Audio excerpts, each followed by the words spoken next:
किसी भी कंपटीशन में जो भी प्रश्न आते हैं वो किसी एक पर्टिकुलर क्षेत्र से ना आकर विभिन्न क्षेत्रों से आते हैं। लेकिन समस्या ये आती है कि किसी भी टॉपिक पे क्या क्या क्वेश्चन बन सकते हैं। हम जिन प्रश्नों को लेके आए हैं वो प्रश्न या तो प्रीवियसली आ चुके हैं या आगे आने वाले एग्जामिनेशन के लिए बहुत महत्वपूर्ण होंगे। आप ये समझ लीजिए कि लगभग वो रखे ही होंगे। क्वेश्चन और ऑप्शंस, एक बात हम आपसे कहना चाहेंगे, क्वेश्चन आप पढ़ें ध्यान से, क्योंकि कई बार क्या होता है हम क्वेश्चन को प्रॉपर पढ़ नहीं पाते हैं और गलतियां वहीं शुरू आती हैं। तो चलिए शुरू करते हैं अपने हम क्वेश्चंस को।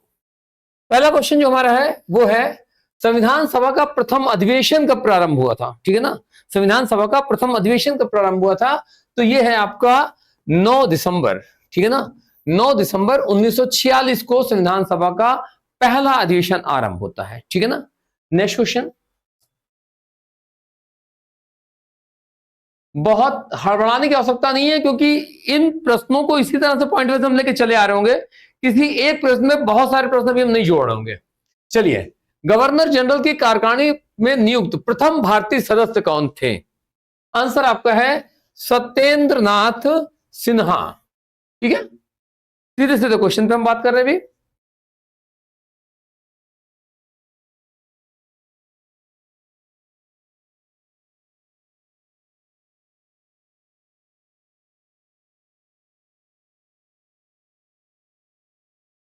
क्वेश्चन नंबर 3, स्वतंत्र भारत का प्रथम गवर्नर जनरल, ध्यान दीजिएगा, स्वतंत्र भारत का प्रथम गवर्नर जनरल, जब भारत हमारा स्वतंत्र हो रहा होता है तो स्वतंत्रता के ठीक पहले जो गवर्नर जनरल था यानी अंतिम जो था वो ही हमारा स्वतंत्र भारत का पहला गवर्नर जनरल हो रहा होता है और उसका नाम है लॉर्ड माउंटबेटन। ठीक है, नेक्स्ट क्वेश्चन, क्वेश्चन नंबर 4। और क्वेश्चन क्या है, भारत का गवर्नर जनरल किसका प्रतिनिधि होता था? ठीक है ना, ये जो है भारत का गवर्नर जनरल ये किसका प्रतिनिधि होता था, किसका रिप्रेजेंटेशन कर रहा है? ये करता था ब्रिटिश सम्राट का। ब्रिटिश सम्राट का ही ये रिप्रेजेंटेटिव होता था भारत में, या जहां जहां ब्रिटेन की हुकूमत चल रही थी वहां वहां जो भी व्यक्ति गवर्न कर रहा होता था वो रिप्रेजेंटेटिव होता था ब्रिटेन के सम्राट का। ठीक है, अगला क्वेश्चन लेते हैं हम, क्वेश्चन नंबर 5। क्वेश्चन नंबर 5 क्या कह रहा है, भारत में संविधान सभा का गठन किसकी अनुशंसा से किया गया था? क्रिप्स योजना, देवल योजना, कैबिनेट मिशन योजना या फिर माउंटबेटन योजना? ठीक है ना, इसका आंसर आपका है कैबिनेट मिशन योजना। ठीक है, अगला क्वेश्चन देखते हैं हम, क्वेश्चन नंबर 6। संविधान सभा की जो पहली बैठक है उसकी बात कर रहा है। संविधान सभा की पहली बैठक की अध्यक्षता, जब संविधान सभा की पहली बैठक हुई तो अध्यक्ष कौन बनाया गया? ठीक है ना, यहां पर जब बात होगी पहला अध्यक्ष तो ये बात नहीं हो रही स्थायी अस्थायी की, अस्थायी की बात ही हो रही है कि जो भी पहला बना है। ठीक है ना, तो पहला तो अस्थायी बना है और वो अस्थायी कौन बने थे? डॉक्टर सच्चिदानंद सिन्हा जी बने थे। ठीक है ना, स्थायी कोई और बनता है, अभी हम आगे उसको भी लेके आ रहे हैं। ठीक है ना, हमारी कोशिश फिलहाल इसमें होगी कि हम एक क्वेश्चन पे कई सारे जोड़े ना, बच्चे ताकि कंफ्यूज ना हो। ठीक है ना, हम हर क्वेश्चन पर कुछ ना कुछ नया ही लेके आ रहे होंगे, रिलेटेड ही लेके आ रहे होंगे। ठीक है, चलिए अगला क्वेश्चन हमारा है क्वेश्चन नंबर 7। क्वेश्चन नंबर 7 कहता है संविधान सभा के सदस्यों का निर्वाचन किस आधार पर किया गया था? जनता ने प्रत्यक्ष चुना था या जनता ने अप्रत्यक्ष चुना था या सम्राट ने मनोनीत किया था या इनमें से कुछ भी नहीं था? तो अगर देखा जाए तो इसका आंसर है जनता द्वारा अप्रत्यक्ष चुनाव हो रहा है। ठीक है ना, नेक्स्ट क्वेश्चन देखते हैं और अगला क्वेश्चन हमारा है क्वेश्चन नंबर 8। क्वेश्चन नंबर 8 कह रहा है संविधान सभा का संवैधानिक सलाहकार किसे नियुक्त किया गया था? संविधान सभा का संवैधानिक सलाहकार, क्वेश्चन कई बार आ चुका है। ठीक है ना, अक्सर ये क्वेश्चन पूछा जाता है हर एग्जामिनेशन में। वो डॉक्टर बी आर अम्बेडकर हैं, के टी शाह हैं या डॉक्टर बी एन राव हैं या फिर आपके ए के अय्यर? सही आंसर आपका इसका है डॉक्टर बी एन राव। ठीक है ना, doctor B N Rao. Next question, question number 9। संविधान सभा में उद्देश्य प्रस्ताव कब रखा गया? संविधान सभा में उद्देश्य प्रस्ताव कब रखा गया, ठीक है ना। तो जो उद्देश्य प्रस्ताव है ये रखा जाता है आपका 9 दिसंबर 1946 को, या फिर ये रखा जाता है आपका 13 दिसंबर 1946 को, या 29 दिसंबर 1946 को, या 3 दिसंबर 1946 को। सही आंसर इसका क्या हो रहा है? इसका सही आंसर हो रहा है 13 दिसंबर 1946, ठीक है ना। कब रखा गया था? 13 दिसंबर 1946। पहली बैठक हो रही है 9 तारीख को, अस्थायी अध्यक्ष अध्यक्षता कर रहे हैं। 11 तारीख को स्थायी अध्यक्ष चुन लिए जाते हैं, और 13 तारीख को उद्देश्य प्रस्ताव रखा जाता है जवाहरलाल नेहरू द्वारा, ठीक है। चलिए नेक्स्ट क्वेश्चन हम बात करते हैं। अगला क्वेश्चन हमारा है संविधान सभा के स्थायी पद पर। देखिए अभी हमने थोड़ी देर पहले ही आपसे कहा था अस्थायी, और उसके बाद क्या होता है फिर स्थायी। स्थायी कौन बनता है? स्थायी अध्यक्ष पद पर किसको नियुक्त किया गया? Doctor Rajendra Prasad, doctor Radhakrishnan, Jawaharlal Nehru, doctor B R Ambedkar. हमारा सही जवाब है doctor Rajendra Prasad. Next question की बात हम करते हैं। अगला क्वेश्चन हमारा है क्वेश्चन नंबर 11। भारतीय संविधान के किस भाग को संविधान की आत्मा कहा गया है, या संविधान की आत्मा का नाम प्रदान किया गया है? एक है राष्ट्रपति का निर्वाचन, मौलिक कर्तव्य, नीति निर्देशक तत्व, या प्रस्तावना, ठीक है ना। आंसर इसका क्या है? प्रस्तावना। इसी से रिलेटेड क्वेश्चन और भी आता है, डॉक्टर भीमराव अंबेडकर ने संविधान की आत्मा किसे कहा है? तो वो है अनुच्छेद 32, ठीक है ना। वो आर्टिकल से रिलेटेड है, हम जब आर्टिकल पढ़ा रहे होंगे तो हम उस क्वेश्चन को लेकर आ रहे होंगे। नेक्स्ट क्वेश्चन आपका है क्वेश्चन नंबर 12। भारत का गणतंत्र रूप में जन्म कब होता है? आपको मालूम है 26 जनवरी 1950। इसी दिन हमारा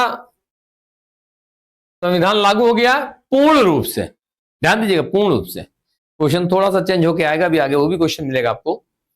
एक तो है आंशिक रूप से संविधान लागू होता है, कुछ अनुच्छेद लागू कर दिए जाते हैं, लेकिन पूर्ण रूप से लागू हो रहा है वो हो रहा है आपका 26 जनवरी 1950 से। अगले क्वेश्चन की हम बात करते हैं। अगला क्वेश्चन हमारा है संविधान की प्रारूप समिति के अध्यक्ष, जो संविधान सभा था उसकी प्रारूप समिति के जो अध्यक्ष है वो कौन है? पंडित जवाहरलाल नेहरू, या फिर आपके डॉक्टर बी आर अम्बेडकर, या जेबी कृपलानी, या डॉक्टर राजेंद्र प्रसाद। सही आंसर है डॉक्टर बी आर अम्बेडकर। 7 अन्य सदस्य और भी थे, ऑलरेडी 7 सदस्य थी ये, और अध्यक्ष जो है वो है आपके डॉक्टर बी आर अम्बेडकर। कौन कौन सदस्य रहे हैं? हम जो टॉपिक पढ़ा रहे होंगे उन टॉपिक्स में हम सबकी चर्चा कर रहे होंगे, सारी बातों की चर्चा कर रहे होंगे। यहां पर उद्देश्य यह है कि जो भी आपको एग्जामिनेशन आ रहा है, कम समय है, आप हमारे टॉपिक पढ़ चुके होंगे, हम सारी चीजें डिटेलाइज पढ़ा चुके होंगे, लेकिन जब आपको रिवीजन लेना होता है उसके लिए बहुत इंपॉर्टेंट हो गई है। चलिए नेक्स्ट क्वेश्चन देखते हैं हम। Question number 14। संविधान सभा जो बनी थी उसमें कुछ समितियां भी बनी थी। कितनी की समितियां थी, कौन किसका अध्यक्ष था, इसके बारे में भी हम एक टॉपिक लेके आ रहे होंगे, पूरा सेट लेके आ रहे होंगे 25 प्रश्नों का ही। वर्तमान में बात कर लेते हैं झंडा समिति के अध्यक्ष कौन थे उसमें। ये M Munshi, JB Kripalani, doctor Bhimrao Ambedkar, या जवाहरलाल नेहरू। सही आंसर हमारा है JB Kripalani. Question number 15 number question क्या कह रहा है? कह रहा है संविधान सभा में किस देशी रियासत के प्रतिनिधि शामिल नहीं हुए थे, ठीक है ना। थोड़ा सा आइडिया लगाएंगे आप। बाद में साहब बल प्रयोग किया गया था इस राज्य के लिए, भारत को मिलाने के लिए, और यह था आपका हैदराबाद। आंसर आपका है हैदराबाद। हैदराबाद एक ऐसा था जहां के प्रतिनिधि शामिल नहीं हुए थे संविधान सभा में, ठीक है। अगला क्वेश्चन देखते हैं। Question number 16। संपूर्ण संविधान के निर्माण में, यह संविधान निर्माण में कुल कितना समय लगता है? 2 वर्ष 11 माह 18 दिन, 1 वर्ष 11 माह 18 दिन, 3 वर्ष 11 माह 18 दिन, केवल 11 मास 18 दिन। अगर आपको सिर्फ इतना मालूम है कि 2 वर्ष से ऊपर समय लगा है तो भी आपका आंसर सही हो जाएगा। ये क्या है? 2 वर्ष 11 मास और 18 दिन। अगले क्वेश्चन पे आते हैं। अगला क्वेश्चन हमारा क्या है? संविधान सभा की प्रस्तावना में उल्लिखित लोकतंत्र कई प्रकार के हो रहे हैं, लेकिन जो संविधान की प्रस्तावना हमारे यहां है, जिसको कि संविधान की आत्मा कहा गया है, उस प्रस्तावना में लोकतंत्र किस प्रकार कहा गया है? हमारा जो लोकतंत्र है कैसा है? राजनीतिक है, सामाजिक है या आर्थिक है? तीनों प्रकार की बातचीत की गई है, यानी ये सभी है, सारी चीजें सम्मिलित है। राजनीतिक लोकतंत्र भी है, सामाजिक लोकतंत्र भी है और आर्थिक लोकतंत्र भी है। ठीक है, चलिए नेक्स्ट क्वेश्चन। अगला क्वेश्चन है क्वेश्चन नंबर 18। राष्ट्रीय गान को कब स्वीकार किया गया? तो आप 2 दिन पहले 26 जनवरी 1995 को हमारा संविधान लागू हो रहा है और 24 जनवरी 1950 वो दिन है जिस दिन राष्ट्रीय गान को स्वीकार किया गया था। अगला क्वेश्चन, राष्ट्रीय ध्वज को संविधान सभा ने कब स्वीकार किया था? 26 नवंबर 1949 को, 15 अगस्त 1947 को, 22 जुलाई 1947 को या फिर 26 जनवरी 1950 को? कंफ्यूजन होने की आवश्यकता नहीं है, आंसर है 22 जुलाई 1947। अगला क्वेश्चन देखते हैं, क्वेश्चन नंबर 20। संविधान सभा द्वारा संविधान को किस दिन स्वीकृत प्रदान की गई? स्वीकृत कब प्रदान की जा रही है? लागू होने की बात नहीं कर रहा, ध्यान दीजिएगा। अगर आप क्वेश्चन नहीं समझ पाएंगे तो आंसर गलत हो जाएगा। क्वेश्चन समझिए पहले। स्वीकृत बात कर रहा है, लागू होने की बात नहीं कर रहा है। स्वीकृत कब प्रदान की गई है? 15 अगस्त 1947, 15 अगस्त 1948, 26 नवंबर 1949 या 26 जनवरी 1950। इस दिन तो लागू हुआ था, तो ये तो हो ही नहीं सकता है। इस दिन क्या है? देश आजाद हो रहा है, कोई मतलब ही नहीं है। अगले साल उसकी वर्षगांठ है, कोई मतलब नहीं है। बच कौन सा रहा है? 26 नवंबर 1949। ठीक है, नेक्स्ट क्वेश्चन देखते हैं। नेक्स्ट क्वेश्चन है क्वेश्चन नंबर 21। क्वेश्चन नंबर 21 कह रहा है, संविधान सभा द्वारा पारित संविधान में, जो संविधान सभा द्वारा संविधान हमारा पारित किया गया है उस समय तत्कालीन जिसमें पारित हो रहा है, कुल कितने अनुच्छेद और कितनी अनुसूचियां थी? यानी अनुच्छेदों की संख्या क्या थी और अनुसूचियों की संख्या क्या थी एट दैट टाइम, कब? जबकि यह संविधान हमारा पारित हो रहा है। वर्तमान की बात नहीं कर रहा है, वर्तमान की संख्या अलग है। 370 अनुच्छेद 5 अनुसूचियां, 390 अनुच्छेद 7 अनुसूचियां, 395 अनुच्छेद 8 अनुसूचियां या फिर 399 अनुच्छेद 9 अनुसूचियां। राइट आंसर जो आपका है 395 अनुच्छेद और 8 अनुसूचियां। ठीक है, अगला क्वेश्चन,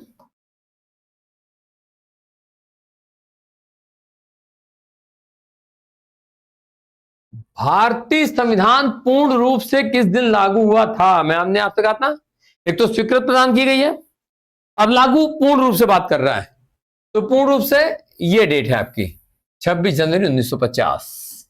ठीक है, नेक्स्ट क्वेश्चन, क्वेश्चन नंबर 23। संविधान के कुछ अनुच्छेद 26 जनवरी 1950 से पहले ही लागू कर दिए गए थे, वे कब लागू हुए थे? ध्यान दीजिए क्या बोल रहा है वो। क्वेश्चन नंबर 23 को ठीक से पढ़िए आप। सारे के सारे जो अनुच्छेद हैं वो तो लागू किए जा रहे हैं आपके 26 जनवरी 1950 को, लेकिन हमने कहा था आपसे कि कुछ अनुच्छेद हैं जो पहले ही लागू कर दिए गए थे। वो डेट क्या थी आपकी? 26 नवंबर 1949। ठीक है, चलिए नेक्स्ट क्वेश्चन, क्वेश्चन नंबर 24।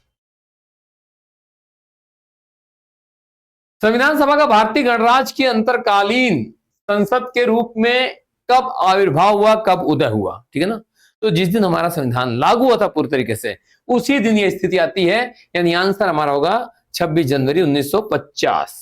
ठीक है, नेक्स्ट क्वेश्चन आते हैं, और ये क्वेश्चन हमारी इस टेस्ट सीट का आखिरी प्रश्न होगा, क्वेश्चन नंबर 25। भारत आजाद हो रहा है, यहां सरकार किसकी बन रही सबको मालूम है, लेकिन जो देश हमारे देश के ऊपर शासन कर रहा था उस देश में किसकी सरकार थी? क्योंकि हिंदी में लिखा हुआ है, कंफ्यूज हो सकते हैं आप। अक्सर हम क्या देखते हैं, इंग्लिश में लिखा हुआ देखते हैं या फिर हिंदी में लिखा होता है लेबर पार्टी,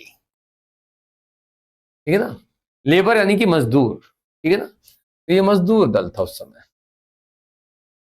बच्चों ये थे हमारे 25 प्रश्न संविधान के विशिष्ट चैप्टर पर आधारित। अगली सीरीज में फिर हम आएंगे, अगले क्वेश्चन दे रहे होंगे, कोशिश होगी 25 क्वेश्चन ही रखे जाएं, ताकि अगर आपके पास थोड़ा भी समय निकलता है बीच में, आपको पढ़ना है ना, समय को चोरी करके पढ़ना है।